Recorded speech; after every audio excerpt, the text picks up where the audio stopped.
chegue mais e fique muito à vontade aqui no nosso Bem Viver.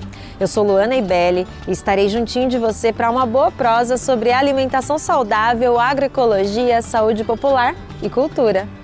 A arte e a solidariedade estão reduzindo danos e causando uma revolução na região conhecida como Cracolândia, em São Paulo.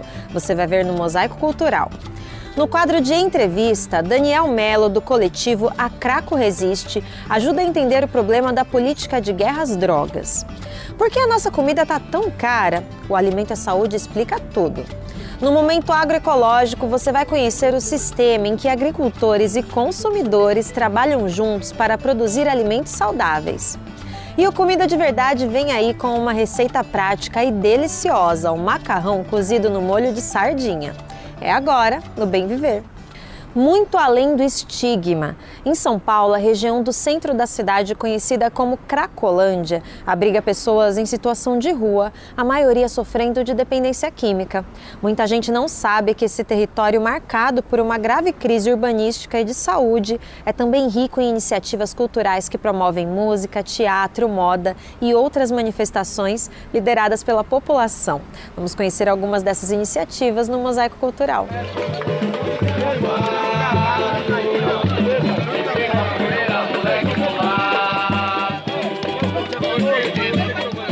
Hoje eu sou um músico, sempre fui músico, eles acreditaram em mim. Eu toco cavaco, violão, baixo, teclado. Estou dentro do time onde eu tenho o meu mensal, entendeu? Valores para mim nem importa, porque só o fato de você ser reconhecido pela própria sociedade que, pô, meu, um nóia dentro de uma... Vamos aí, da telinha que você tá vendo aí, entendeu? Nóia não. É uma pessoa com mente pensante, metanoia, né? Uma pessoa que acredita em mim mesmo. Rogério teve a oportunidade de sonhar depois de conhecer o Pagode na Lata. Vivendo no fluxo da Cracolândia, ele estava nas operações recentes marcadas pela violência das forças do Estado na região da Luz, no centro de São Paulo. Em todas, Rogério perdeu seus instrumentos de trabalho, como tesouras e máquinas de barbear. O pagode é o que lhe dá renda para voltar a comprar tudo de novo. Os meus amigos todos de dentro, tanto usuário quanto todos os tipos de pessoa cortam o cabelo lá, porque é minha profissão. Atualmente, além das rodas no fluxo, o grupo recebe convites para se apresentar em museus, instituições e centros culturais. A iniciativa surgiu em 2017 como uma articulação entre usuários e ex-trabalhadores do território da Cracolândia. A hora que a prefeitura demitiu todos os trabalhadores de um serviço, de diversos serviços, que faziam samba no fluxo, os trabalhadores falaram, não vamos deixar de largar o pessoal aqui, a gente vai continuar fazendo. E as coisas hoje em dia são na raça, e a gente vai ter que ir inventando jeito de estar aqui, né? De manter o que a gente constrói junto. E é isso, né? Quando você está tocando, você deixa o cachimbo de lado, né? No máximo o cachimbo vai virar a baqueta do tamborim. Essa é a estratégia que o pagode vem levando para esses tempos, né? Além do Pagode na Lata, outras iniciativas buscam dar vida e esperança a uma região que vive em constante cenário de guerra. São coletivos que passam a ocupar o espaço deixado pelo Estado após o desmonte sistemático dos equipamentos de saúde e lazer. O Birico, por exemplo, é um coletivo de 30 artistas de diversas linguagens e condições sociais. A proposta é gerar uma economia colaborativa por meio da venda de artes impressas em fine art em formato de pôster. Nós não somos o Estado, nós não queremos ser Estado. O que a gente está fazendo, de alguma forma, é resistindo para que tudo que foi construído não seja destruído, né? E nesse sentido, nesse momento, enquanto sociedade civil. Já o coletivo Tem Sentimento foi criado em 2016 e com a força feminina. O intuito é gerar renda para mulheres cis e trans que vivem na região da Cracolândia. Oi, gente, tudo bem? Seja bem-vindo ao coletivo Tem Sentimento. Através da costura e confecção de calcinhas, bolsas e camisetas, o coletivo de 11 mulheres consegue garantir uma sobrevivência financeira neste momento de crise. Além disso, costuram voluntariamente para quem precisa. Rotineiramente, elas percorrem a região da Luz, doando máscaras e casulos, que é uma espécie de cama térmica voltada para quem vive em situação de rua. Hoje a gente tem uma sede, a gente não está mais na rua, então a procura que aumenta de ajuda. É isso que a gente sente nessa situação que está o território. A procura de ajuda aumenta e a gente não tem como ajudar essas pessoas. O que a gente faz é o que dá para fazer, mas a gente entende que a solução é através de política pública.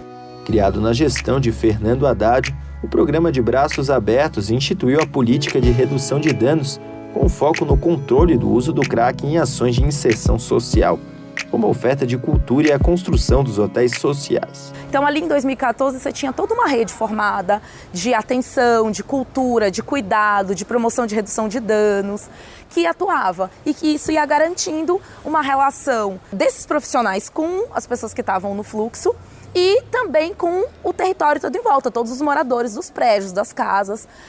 Essa relação era muito bacana, porque as pessoas conseguiam interagir, então tinha samba, então tinha cinema, então tinha teatro, tudo isso promovido ali mais dentro do circuito do fluxo, mas que também abarcava os moradores. Muitos moradores desciam para um pouco comungar dessa relação, né? E o que a gente tem de histórico desse momento? É muitos usuários falando da redução dele do uso, por exemplo, da pedra. Mas com a eleição de João Dória, o norte passou a ser outro. Inaugurado com uma mega operação policial em 2017, o programa Redenção vem impor aos usuários uma solução por meio da medicação e internação pela abstinência. O que a gente encontra hoje no território da Luz é um território de guerra, porque é um território de laços rompidos. Atualmente, os coletivos de arte e cultura se reúnem no espaço do Teatro Mungunzá, onde organizam as ações e distribuem marmitas diariamente, além de máscaras e kits de higiene. A ideia é continuar a oferecer itens básicos de sobrevivência, como foi feito nos meses mais duros da pandemia. Esse lugar aqui, esse container, essas pessoas, assistente social, Birico, tudo esse trabalho aí é magnífico, tá ligado? É sobrenatural. É redução de danos, entendeu? O fato de eu saber que eu ainda não uso, eu não sou discriminado, entendeu? Eu sou aceito e sou feliz, entendeu? Eu me aceito do jeito que eu sou. Ninguém, não é Birico que vai me obrigar a parar, não é ninguém. É o amor que eles estão tendo por mim que está fazendo eu andar.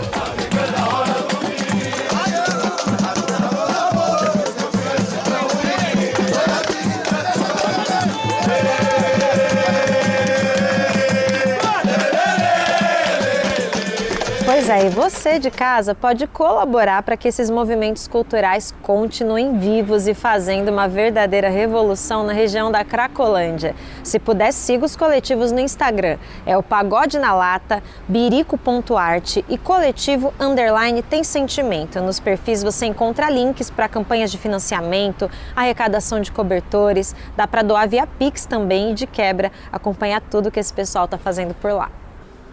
Agora, como a gente viu na reportagem, a região da Cracolândia é alvo de muitas ações violentas da polícia. E isso piora ainda mais em épocas próximas de eleição. As operações são parte da chamada Guerra às Drogas, que muitos especialistas dizem ser o contrário do que é preciso para melhorar as condições de vida das pessoas na região e em toda a sociedade.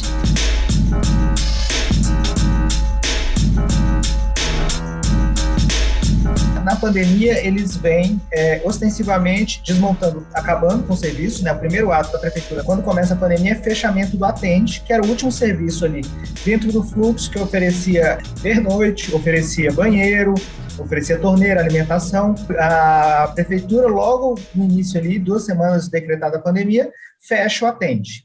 Em seguida, ela vem com uma política muito agressiva das operações policiais diárias, principalmente com a GCM.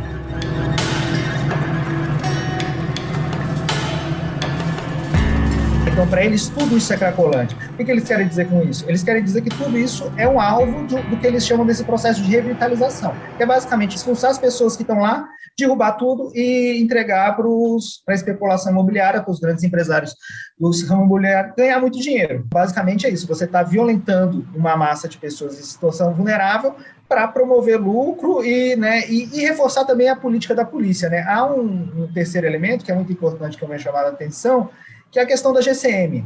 A GCM está sendo treinada de forma militar na Cracolândia.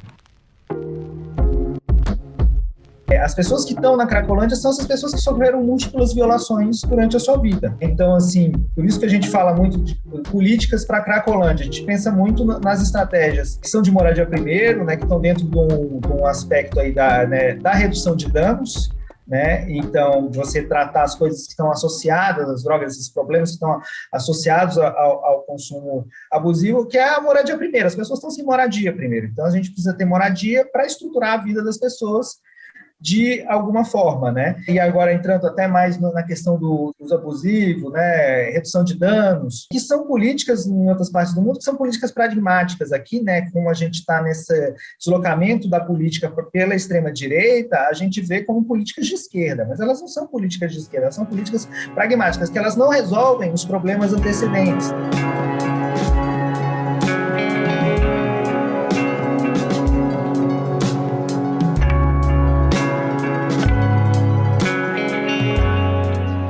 A União dos Movimentos de Moradia foi fundada em 1997 com o principal objetivo de buscar políticas públicas para as famílias de baixa renda, em especial as mulheres que vivem em situação precária em todo o Brasil. Nesse sentido, elaboramos uma lei 2416/2021, da autogestão. São milhares de famílias que a gente vem fazendo o debate diretamente nas comunidades, no sentido de empoderar as mulheres a buscar políticas públicas com participação popular.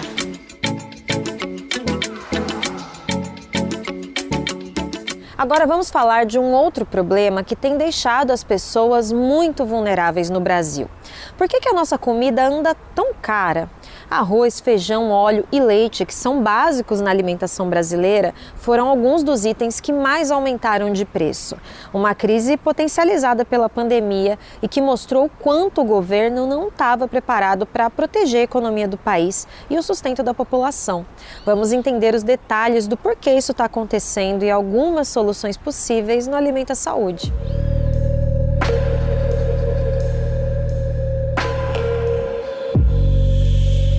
Não está fácil sobreviver no Brasil. A hegemonia do agronegócio, o governo que deixa lacunas em políticas de muitas áreas e uma grave crise econômica. Essa é a tempestade perfeita para a disparada do preço dos alimentos. O carrinho vazio é a demonstração de que a inflação está de volta, mas porque os alimentos são atingidos com mais força, o que afeta profundamente populações específicas. Como os alimentos eles vêm subindo mais do que a inflação média, então a perda do poder de compra para alimentos ela é muito maior. Então, nas famílias de baixa renda, proporcionalmente o peso da alimentação é maior, ou seja, ela gasta mais do seu orçamento, da sua renda familiar para comprar alimentos do que famílias de alta renda. E aí as famílias de baixa renda elas vão ficando numa situação que elas precisam escolher o que elas querem, se elas vão comer, se elas vão pagar a luz. Na pandemia, com a desvalorização do real e alta das commodities, o Brasil assumiu uma posição de continuar exportando. Com pouca oferta e muita demanda, o preço dos alimentos subiu. Privilegiar o lucro do agronegócio que atende interesses de pouquíssimos e não se voltar para o abastecimento do mercado interno foi um erro não cometido por outros países e segurar o estoque de suas produções durante a crise. Quando você olha essa inflação, a gente vai falar, nesse exato momento, o mundo inteiro tem inflação. Só que o Brasil tem inflação de alimentos já desde 2020. E isso é um problema, porque desde lá isso deveria ter sido tratado com políticas que garantissem que parte dessa produção brasileira ficasse aqui. As mudanças climáticas também têm peso na definição do preço dos alimentos. No ano passado, a seca mais forte em mais de 90 anos no Brasil encareceu, por exemplo, o preço do leite, que depende diretamente do regime de chuvas. E a solução para o abastecimento da população a preços justos estaria colocada com incentivo e apoio à agricultura familiar, que produz 70% da comida que chega à mesa dos brasileiros. O MST é um grande exemplo de como é possível vender alimento saudável a baixo custo. Eu estava nesses dias participando de uma conversa com algumas prefeituras aqui na grande São Paulo, e quem cuida da alimentação está dizendo o seguinte: olha, Rascunho, já nós temos muitas cooperativas da reforma agrária que participam na venda de produtos da agricultura familiar dentro do PENAI, e ainda às duras custas estamos conseguindo manter. E tenho certeza, viu, que esse quilo de feijão que vocês vendem, desse quilo de arroz que vocês entregam, essa é, em muitos casos, a única refeição que as crianças comem durante o dia. Segundo os especialistas, o Brasil deveria aprender com o cenário vivenciado na crise econômica de 2008. Na época, uma política forte de estoque regulador, aliada ao fortalecimento de programas como o PAA e o PENAI, surtiram um efeito imediato na estabilização do preço dos alimentos. A gente viveu uma 2 décadas atrás, uma década atrás, uma situação muito, muito feliz de redução da insegurança alimentar, né, de crescimento econômico, de desenvolvimento e melhora na condição de vida da população. Nós somos produtores de petróleo, nós somos produtores de alimento, nós poderíamos passar por essa situação de uma forma um pouco mais tranquila se a gente tivesse um governo que fizesse políticas efetivas para lidar com a causa real da inflação. Não é um problema de produção, nós temos um problema de distribuição. É você ter mecanismo de fazer chegar a população produzida no campo, chegar lá na cidade.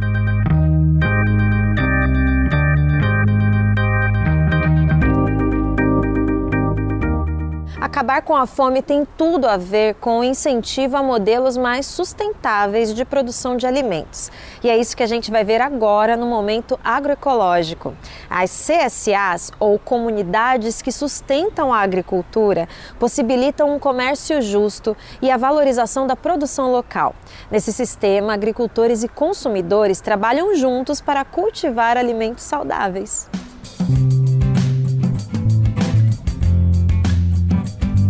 Plantar alimentos saudáveis, livres de veneno, com compromisso ambiental e social. Este é o princípio da CSA, sigla para a comunidade que sustenta a agricultura. Este modelo faz parte de um movimento mundial organizado pela sociedade civil, que propõe um modelo de produção que conecte o campo e a cidade, aproximando a relação de quem planta e quem consome o alimento. No modelo da CSA, quem adquire os alimentos deixa de ser um simples consumidor e se torna um coagricultor ou coagricultora. Dessa forma, ele sabe de onde vem o que come, conhece quem produziu e também participa das atividades da comunidade. A Comunidade Sustenta a Agricultura é um organismo, né, na qual o agricultor ele recebe um financiamento. Os coagricultores eles financiam a unidade produtiva. A partir do momento que um coagricultor está financiando um agricultor que trabalha com sistemas agroflorestais, que trabalha com agroecologia, a gente está regenerando aqui a bacia, a gente está fazendo enfrentamento com a grilagem de terra. Enquanto o Brasil bate recordes na liberação de agrotóxicos sob o governo de Jair Bolsonaro, totalizando 562 produtos químicos autorizados só no ano de 2021, de acordo com dados do Ministério da Agricultura, as mais de 100 CSAs que existem atualmente no Brasil enfrentam o sistema do agrotóxico e seguem fortalecendo a agroecologia no contexto urbano e rural. Antes eu pensava que para a gente poder fazer a revolução, para a gente fazer a grande mudança, a grande virada, a gente precisava fazer aqueles projetos enormes, né? Aqueles elefantes brancos. Deve ter sua necessidade também dos elefantes brancos, mas hoje eu penso, né, e isso eu aprendi muito com a CSA, que revoluções a gente faz a partir das pequenas ações que estão dentro do nosso alcance. E a CSA é uma coisa que eu vejo que está bem dentro do alcance do que é possível cada um, dentro do seu lugar, de onde você atua, de onde você trabalha, de onde você mora, você consegue transformar. Segundo a rede CSA Brasília, a capital do Brasil é a cidade com mais comunidades que sustentam a agricultura no país, com mais de 20 iniciativas contabilizadas. E a CSA Gaspar Martins, localizada em Braslândia, uma das regiões administrativas do Distrito Federal, é uma delas. Cafezinho lá, e aí a gente toma mais com café. Ela nasceu no ano de 2018 e atualmente os 2 agricultores conseguem entregar cestas semanais para os 13 coagricultores da CSA. Para cima, a CSA ela não pode ter produção convencional, né, com insumos químicos. Então, a CSA, eu costumo falar que a CSA é um instrumento para construir a reforma agrária popular, né, que é a unidade do campo e da cidade.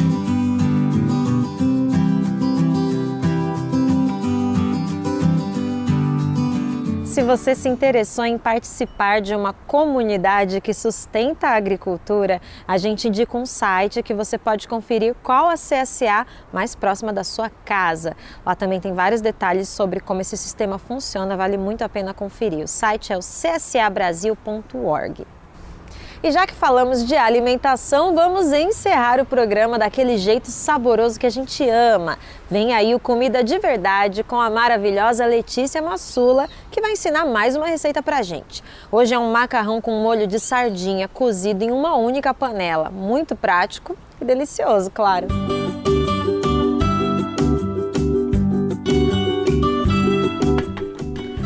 Oi, Luana! Oi, pessoal de casa! A receita de hoje é essa massa aqui, super prática. Você já deve ter se perguntado por que a gente não cozinha o macarrão e o molho na mesma panela. É exatamente o que eu vou ensinar hoje. Como fazer macarrão já cozido no molho. E para incrementar, vou colocar elas, as minhas queridinhas, as super nutritivas das sardinhas. Não sai daí, vem junto para você aprender cada passo, cada dica e cada truque dessa receita que é uma mão na roda. Para fazer um macarrão com sardinha na mesma panela, você vai precisar de macarrão, vou usar aqui uma massa longa, um espaguete, sardinha, guarda o óleo que você também vai usar, um pouco de talo de salsinha e de cebolinha, cebola picadinha, alho picadinho, tomate picadinho, um pouquinho de extrato de tomate se for o caso. Se você não tiver tomate, pode ser só o extrato, pode ser tomate pelado também. Vou acrescentar um pouco de abobrinha ralada, pimenta, cheiro verde e sal. É só isso. Para quem não come sardinha, tira a sardinha, coloca o azeite no lugar do óleo da sardinha, vai ficar uma delícia também. Uma das dicas para dar certo esse macarrão cozido direto no molho é usar uma panela larga, que caiba a sua massa longa. Tá vendo? Ó, ela cabe aqui dentro. Isso é uma dica bem legal. Pode fazer também com massa curta? Pode, mas eu acho mais legal e mais gostoso com massa longa. Vocês vão ver que o truque desse macarrão é deixar do lado do fogão uma chaleira com água fervendo. Não precisa ser uma elétrica que nem a minha, pode ser uma convencional, mas é importante ter essa água fervendo, que à medida que o molho vai cozinhando e reduzindo, se for necessário, você vai colocar um pouquinho mais de água quente. Fica olhando como eu vou fazer, que você vai entender direitinho. Aproveitando o óleo da sardinha, você refoga cebola, talo de salsinha e cebolinha. E depois um pouquinho de alho até suar.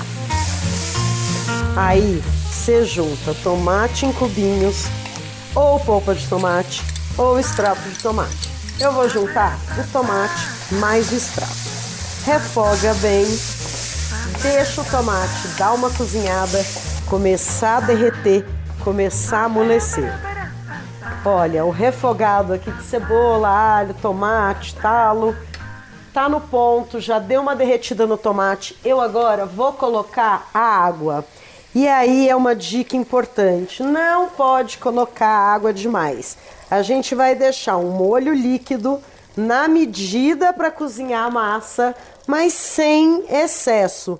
Porque se ficar com muita água, a massa vai passar no ponto e o molho vai ficar ralo. Então você vai colocar um pouco mais de meio litro de água, vai deixar ferver e aí vai colocar a massa. E agora eu vou colocar o macarrão para cozinhar nesse molho alongado.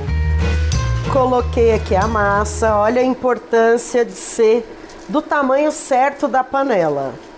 E agora ela vai primeiro amolecer, vai voltar a ferver e a gente vai soltando os fios à medida que o macarrão cozinha. O macarrão está cozinhando, eu vou colocar aqui o timer no tempo de cozimento da massa, que nesse caso aqui é 7 minutos. Mas como a gente está cozinhando direto no molho, talvez esse tempo seja um pouquinho mais longo. Então, nesse caso, a gente vai experimentar a massa na hora que chegar no tempo da embalagem. Olha, começou a dar uma grudada aqui, vou acrescentar um pouco mais de água e assim a minha massa vai cozinhando.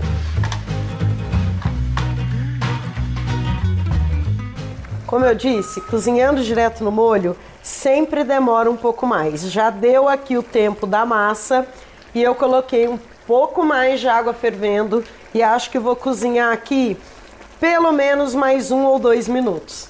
Faz parte.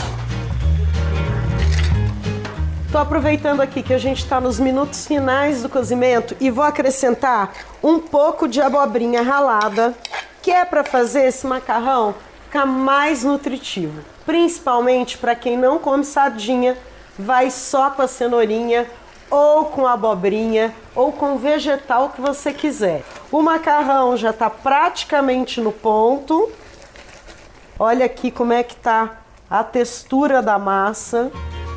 E na sequência, você vai juntar a sardinha esfarelada e bastante cheiro verde e pimenta, que aqui em casa não falta nunca. Tá pronto.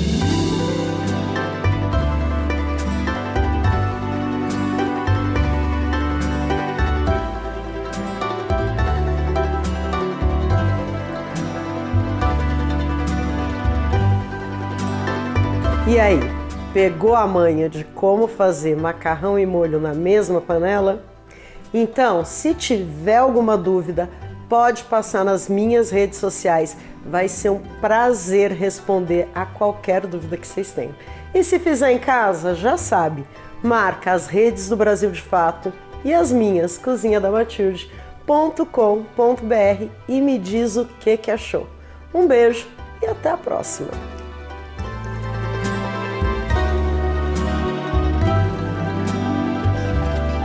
E esse foi o Bem Viver na TV. Gratidão pela tua companhia em mais um episódio. Durante a semana você pode continuar com a gente acompanhando o Bem Viver na rádio, que é de segunda a sexta. É só acessar o site radiobrasildefato.com.br.